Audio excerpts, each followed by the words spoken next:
Hello everyone, welcome back to my channel. আচ্ছা, আজকের ক্লাসটা বেসিক্যালি অ্যাপ্লিকেশন অফ স্ট্যাটিস্টিক্স। তোমাদের যে এক্সামটা রয়েছে আগামীকাল, ভিডিওটা দিতে সত্যিই দেরি হয়ে গেল। তোমরা আশা করছি যারা দেখছো এই মুহূর্তে তারা যতটুকু সময় নষ্ট করে ভিডিওটা দেখছো, এই সময়টা নষ্ট হবে না। তোমরা এই সময়টা যে প্রশ্নগুলোর জন্য ব্যয় করছো সেই প্রশ্নগুলো খুবই গুরুত্বপূর্ণ এবং তোমাদের পরীক্ষায় আসার মতো। চলো আজকের খুব বেশি সময় নষ্ট না করে আমরা শুরু করি। অ্যাপ্লিকেশনস অফ স্ট্যাটিস্টিক্স ফর সোশিওলজির পেপার SEC-B-2 এর আমরা বেশ কিছু গুরুত্বপূর্ণ শর্ট কোশ্চেন রেখেছি। 10 থেকে 12টা শর্ট কোশ্চেন আমরা আজকে আলোচনা করব। চলো, প্রথমত চলক। চলক কাকে বলে অবশ্যই দেখবে। দেখো, চলক, নমুনা, চলক এবং নমুনা এই দুটো কিন্তু অবশ্যই দেখতে হবে। সমগ্র কি, এই তিনটে পার্ট থেকে প্রশ্ন পাবে। আরেকটা হচ্ছে গ্রাফিক্যাল রিপ্রেজেন্টেশন থেকে। গ্রাফিক্যাল রিপ্রেজেন্টেশনের যে ভাগগুলো সেখানে তোমরা ট্যাবুলেশনটাও দেখতে হবে। এগুলো থেকে প্রশ্ন পাবে। একদম শেষ মুহূর্তের সাজেশন আমি এটা বলছি, তোমরা এগুলো যারা রিভিশন দাওনি অবশ্যই রিভিশন দাও। চলক, নমুনা, সমগ্র, ট্যাবুলেশন। ক্লিয়ার? চলক কাকে বলে তোমরা স্ক্রিনশট করে নাও। এটা চলক গবেষণার একক সমূহের পরিমাপকে বোঝায়। চলক সেই সমস্ত গুণাবলী বা বৈশিষ্ট্যাবলীকে নির্দেশ করে যাদের বিভিন্ন ধরনের মূল্যবান রয়েছে, যেমন গুণগত আর পরিমাণগত। পরিমাণগত বৈশিষ্ট্যকে চলক বলে, অর্থাৎ যেটা ভ্যারি করে। এবার চলক দুই ধরনের হয় মূলত। চলক সাধারণভাবে দুই ধরনের হয়। চলকের বিভিন্ন টাইপ আছে, তো আমরা সাধারণভাবে দুটো ভাগে ভাগ করে থাকি, একটা হচ্ছে গুণগত, একটা পরিমাণগত। আমি এটারও বেশ কিছু এটা চলকের ওপর দুটো শর্টস আমার চ্যানেলে দেওয়া আছে, আশা করছি তোমরা প্রত্যেকেই দেখে নিয়েছো। সেখান থেকে এই পার্ট দুটো তোমাদের কিন্তু ক্লিয়ার হয়ে যাবে। আচ্ছা, এটা 3 নম্বর প্রশ্ন। ধারাবাহিকতাহীন চলক কাকে বলে? ধারাবাহিকতাহীন চলক বিভিন্ন শ্রেণী বা মানযুক্ত, গণনাযোগ্য, সীমাবদ্ধ সংখ্যাসমূহকে নির্দেশ করে। দেখো, মানযুক্ত একটা ভ্যালু থাকবে, কাউন্ট করা যাবে, এবং ফাইনাইট সীমাবদ্ধ থাকবে। সীমাবদ্ধ সংখ্যাসমূহকে নির্দেশ করে।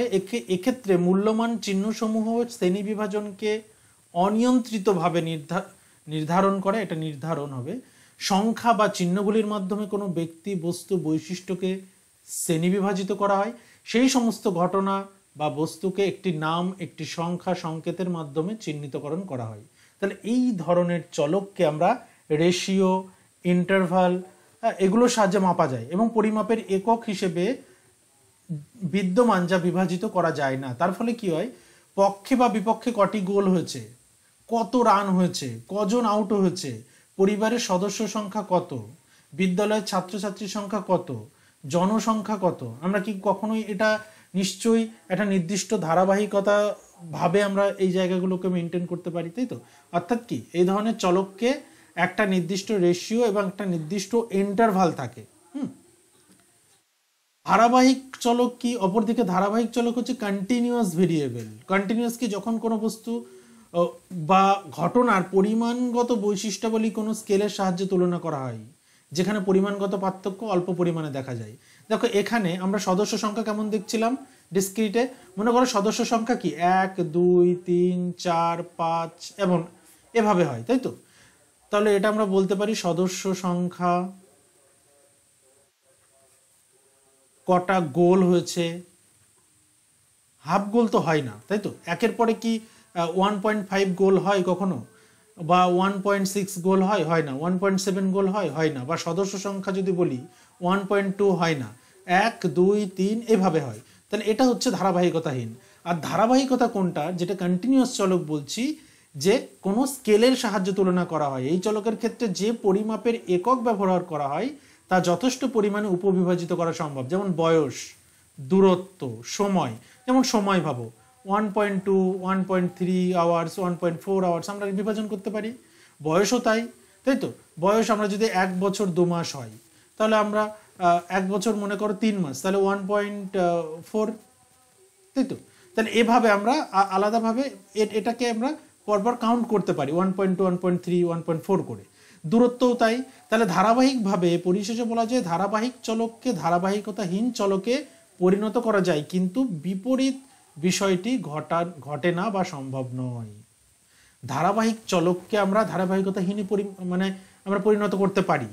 হ্যাঁ, কিন্তু এই যে ধারাবাহিকতাহীন, এটাকে আমরা কখনোই ধারাবাহিক চলকে পরিণত করতে পারি না। নেক্সট চলে আসো নির্ভরশীল। নির্ভরশীল মানে বুঝতে পারছো ডিপেন্ড করে থাকবে একটা চলক, আর একটা হচ্ছে ইন্ডিপেন্ডেন্ট, যেটা কারোর উপর নির্ভর করবে না, স্বাধীন চলক, বা এটাকে আমরা বলতে পারি, তোমাদের কিন্তু এভাবে আসতে পারে স্বাধীন চলক। স্বাধীন, তাহলে নির্ভরশীল কোনটা? নির্ভরশীল চলক যাদের অবস্থান মান অন্যান্য চলকের উপর নির্ভরশীল। কোনো গবেষণার ক্ষেত্রে নির্ভরশীল চলক হলো পরিমাপযোগ্য এবং তা বৈশিষ্ট্য বা ফলাফল হিসেবে গণ্য করা হয়। অপরপক্ষে কোনো গবেষণার ক্ষেত্রে অনির্ভরশীল চলক হলো পরিবর্তনীয় অবস্থা, যার মাধ্যমে অনুসন্ধানের একক সমূহ প্রকাশিত হয়। এই পরিপ্রেক্ষিতে অনির্ভর চলককে উদ্দীপক চলক বলে মনে করা হয়। এই ধরনের চলকের ফলাফল অনুমান করার জন্য অনুমানকারী চলক হিসেবে গণ্য করা হয়। এখানে একটা উদাহরণ আমরা যদি দিই, যে নির্ভরশীল চলক যেমন বয়স, এটা স্বাধীন চলক। এ কারোর উপর ডিপেন্ড করে না। তুমি কোন পরিবেশে থাকছো, কোন পরিবেশে খাচ্ছ, কোন পরিবেশে বড় হচ্ছে, তোমার সোশ্যালাইজেশন, এই এত কিছুর উপর বয়স নির্ভর করে না, তাই তো? বয়স কিন্তু সময়ের সঙ্গে সঙ্গে একই তালে চলবে, এটা স্বাধীন, এ কারোর উপর ডিপেন্ড করে না। এই বয়সকে কেউ কন্ট্রোল করতে পারে না বা কেউ প্রভাবিত করতে পারে না, ঠিক আছে? সেই জন্য স্বাধীন। আর নির্ভরশীল চলক কি? আমি যদি বলি পরীক্ষার রেজাল্ট, মনে করো পরীক্ষার ফলাফল, না বুঝলে তোমরা কিন্তু এগুলো মুখস্থ করতে পারবে না, বুঝে নিলে তোমরা এটাকে নিজের মতো করে লিখতে পারবে। পরীক্ষার ফলাফল অনেক কিছুর উপর নির্ভর করে। কত ঘন্টা পড়েছো,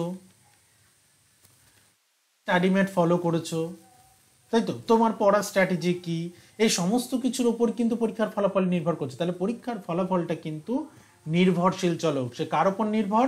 এই প্যারামিটার, এই ভেরিয়েবলগুলোর উপর নির্ভর। ক্লিয়ার? তাহলে এটা গেল নির্ভর আর অনির্ভরশীল। এটা ধরেই রাখো, তোমরা কমন পাচ্ছ। এখান থেকে কিন্তু 5এও আসতে পারে, 2 নম্বরেও আসতে পারে। নমুনা কাকে বলে? নমুনা থেকে একটি প্রশ্ন পাবে। আমি নমুনা থেকে 4টি প্রশ্ন রেখেছি, যে 4টির মধ্যে থেকে তোমরা 1 নম্বরের যে কোনো একটি 2 মার্কের পাবে, এবং এর মধ্যে থেকেই 5 মার্কের একটা কমন পাবে। চল, নমুনা বলতে কি বোঝো? আসবেই, ধরেই রাখো। নমুনা বলতে কি বোঝো, এটা ধরে রাখো যে আসবে। সংখ্যাতাত্ত্বিক দিক থেকে নমুনা বলতে বোঝায় একটি বৈশিষ্ট্যের ভিত্তিতে বহু সংখ্যক ঘটনার মধ্যে থেকে একটি অংশকে। নমুনা গঠিত হয় গবেষণার জন্য একটি নির্দিষ্ট সমগ্রকের মধ্য থেকে নির্দিষ্ট সংখ্যক ঘটনাকে বাছাই করার মাধ্যমে। কেমন? এক হাঁড়ি ভাত, মনে ভাত রান্না হচ্ছে, আচ্ছা হাঁড়িটা খুব সুন্দর রেখেছি আমি, যাই হোক, এই ভাত রান্না হচ্ছে, আমরা ভাত হয়েছে কিনা কিভাবে বুঝি? আমরা এখান থেকে কয়েকটা ভাত আমরা টিপে দেখি হাত দিয়ে যে সেটা নরম হয়েছে কিনা। যদি নরম হয় তাহলে আমরা ভাবি যে না, ভাত হয়ে গেছে। এই যে দুটো ভাত আমরা টিপে দেখে টোটাল ভাতের যে ক্যারেক্টারিস্টিক সেটা বিচার করে নিলাম, এই প্রসেসটাই হচ্ছে নমুনা। ওকে, সে কারণে বলছি নমুনা গঠিত হয় গবেষণার জন্য একটা নির্দিষ্ট সমগ্রকের মধ্য থেকে। এই সমগ্রক হচ্ছে কোনটা? এক হাঁড়ি ভাত হচ্ছে সমগ্রক, আর এই যে দুটো ভাত টিপে দেখা হলো এটা হচ্ছে নমুনা। ওকে, বেশিরভাগ সমাজতাত্ত্বিক গবেষণা সমগ্রক অপেক্ষা নমুনার উপর ভিত্তি করে করা হয়। যখন কোনো উত্তরদাতা ঘটনা বিষয়বস্তু সমগ্রক থেকে বাছাই করা হয়, তখন সেই বাছাই করা অংশ যতখানি সম্ভব প্রতিনিধিত্বমূলক হওয়া বাঞ্ছনীয়। দেখবে, আমরা মনে করো একটা গ্রামকে আমরা নিচ্ছি, একটা গ্রামের জনসংখ্যা 10,000 জন মনে করো, পরপর 4টে গ্রাম আছে মনে করো, 4টে গ্রামের জনসংখ্যা 10,000 জন। এখান থেকে তুমি 200 জনকে নেবে, এই 200 জন হচ্ছে তোমার স্যাম্পেল, 10,000 হচ্ছে তোমার সমগ্রক, আর এই 200 জন 10,000 জনকে রিপ্রেজেন্ট করবে। ক্লিয়ার? কারণ 10,000 জনকে তো আমার সার্ভে করা সম্ভব নয়, আমরা এই 200 জনের মধ্যেই সার্ভে করব। সমগ্রক, যেটা বললাম, সমগ্রক হচ্ছে একটা পপুলেশন, বা আমরা বলতে পারি যে একটা এরিয়া, যে এরিয়া থেকে স্যাম্পেল গ্রহণ করা হয়।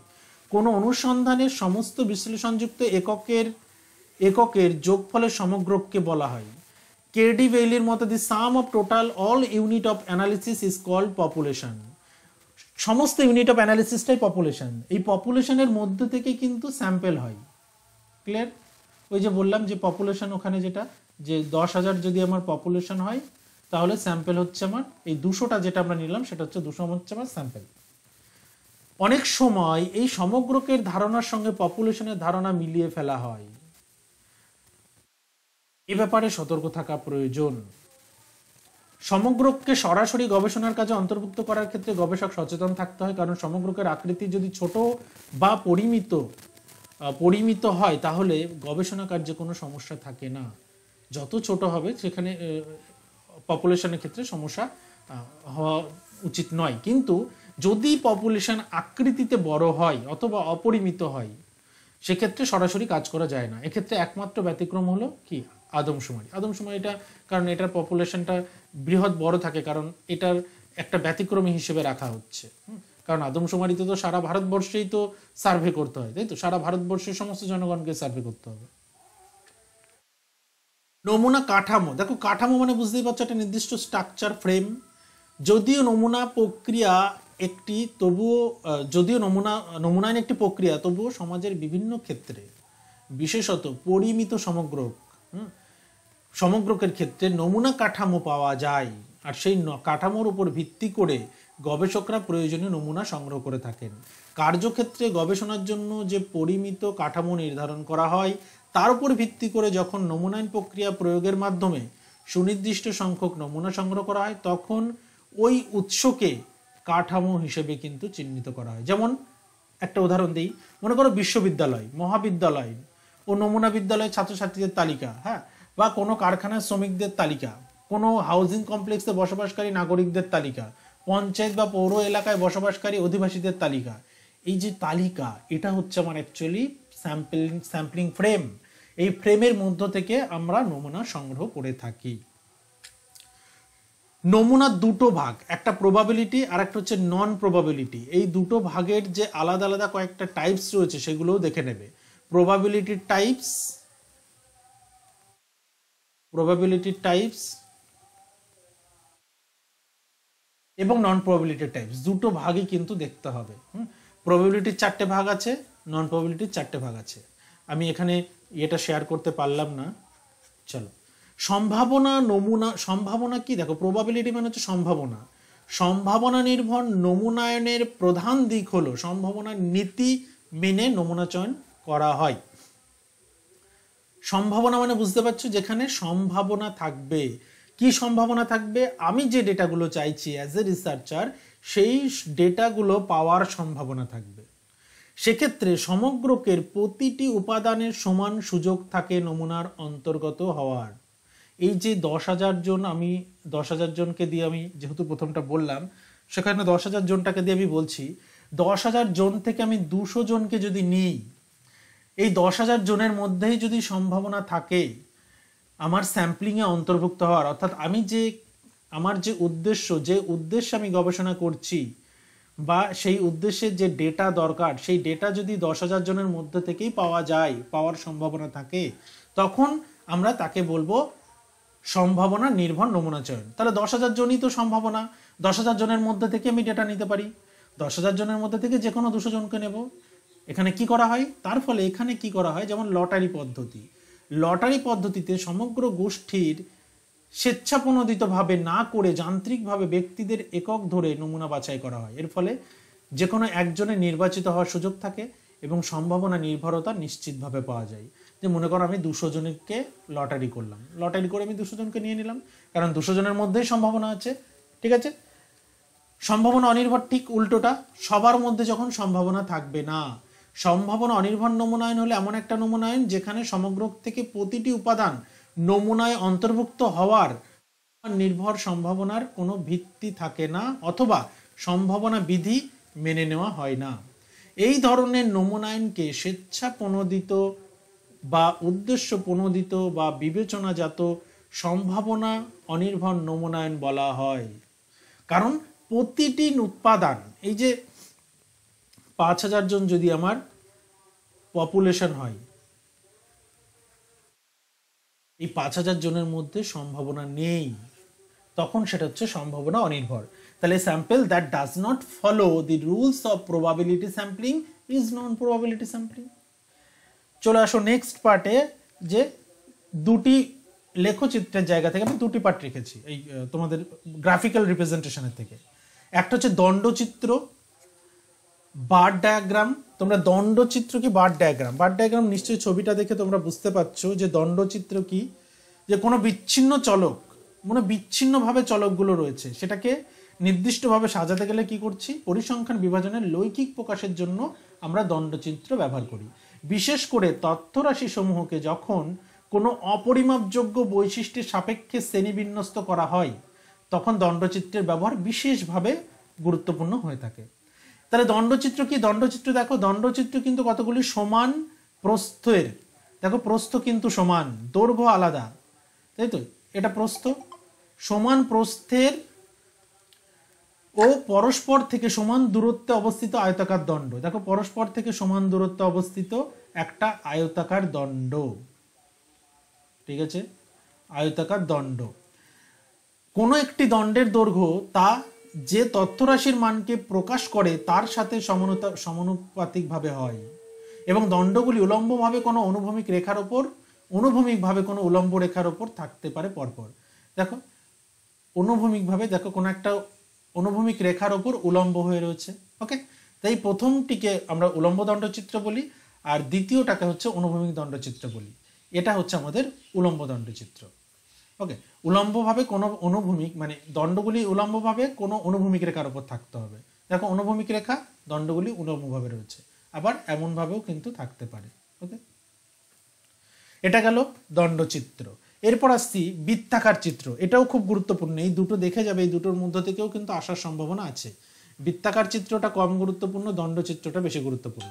তাহলে যে চিত্রের মাধ্যমে, যে চিত্রের সাহায্যে তথ্যরাশিকে একটা বৃত্তের বিভিন্ন অংশ উপস্থাপন করা হয়, দেখো তথ্যরাশি রয়েছে, তথ্যরাশিকে একটা বৃত্তের মধ্যে যদি আমরা উপস্থাপন করি তখন সেটাকে বৃত্তাকার চিত্র বা পাই চার্ট বলা হয়।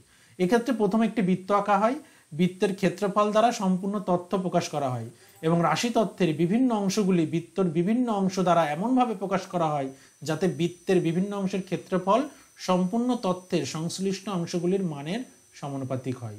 সম্পূর্ণ তথ্যের কোনো একটি অংশ ওই সম্পূর্ণ তথ্যের যত অংশ হবে সেই অংশ সংশ্লিষ্ট বৃত্তাংশের সম্পূর্ণ বৃত্তের তত শতাংশ হবে। ঠিক কেমন, ছবিটা দেখলে নিশ্চয়ই বুঝতে পারবে। দেখো এখানে তোমার ফেভারিট সাবজেক্ট কি, ফেভারিট সাবজেক্ট কি, এরকম ভাবে আমরা কোশ্চেনটা রেখেছিলাম, অ্যান্সার এসেছে 4টে পার্টে, আমরা অপশান দিয়েছিলাম 4টে, ঠিক আছে, সায়েন্স, ম্যাথমেটিক্স, ইংলিশ এবং ফ্রেঞ্চের জায়গায় আমরা সোশিওলজি রাখলাম, মনে করো এটা সোশিওলজি, ওকে। তাহলে এই যে পার্টটা, যে এটা যে কত পার্সেন্ট, এটা পার্সেন্ট হবে, হ্যাঁ এটা পার্সেন্ট হবে। তাহলে এই পার্সেন্টেজটা, মানে এটা অ্যাকচুয়ালি ডিগ্রি দেওয়া রয়েছে, একটা ভুল আপনার পার্ট একটা নিয়েছি, হ্যাঁ এটা অ্যাকচুয়ালি এটা পার্সেন্ট হবে, ঠিক আছে, পার্সেন্ট হবে যে যতজন অ্যান্সার করেছে তার ভিত্তিতে বৃত্তাংশের মধ্যে বা বৃত্তের মধ্যে যদি আমরা রিপ্রেজেন্ট করি তাহলে দেখবো ম্যাথে সবচেয়ে বেশি, তারপর দেখো সায়েন্স, তারপর ইংলিশ, তারপর রয়েছে ফ্রেঞ্চ। তাহলে এইভাবে আমরা বৃত্তের মধ্যে, একটা বৃত্তের মধ্যে কিন্তু আমরা এই বৃত্তাকার চিত্রটাকে আমরা অঙ্কন করে থাকি, হ্যাঁ।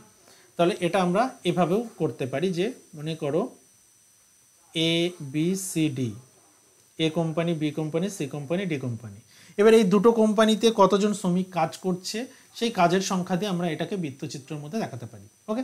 এই হচ্ছে আমাদের আজকের 10টা প্রশ্ন, যে 10 থেকে 11টা প্রশ্ন বললাম, এর মধ্যে থেকে তোমরা আশা করছি কিছু হলেও কমন পাবে। তোমরা অবশ্যই এগুলোকে একটু ভালো করে দেখে যেও, আর রিভিশনের জন্য তোমরা ফাইনাল পার্টের রিভিশনের জন্য মিন মিডিয়ান মোড কিন্তু অবশ্যই দেখবে, মিন মিডিয়ান মোড দেখবে। এখান থেকে তোমরা মিন মিডিয়ান ক্যালকুলেশনও পেতে পারো, ঠিক আছে, মিন মিডিয়ান ক্যালকুলেশনের প্রশ্নটাও কিন্তু তোমাদের এখান থেকে আসতে পারে, ওকে।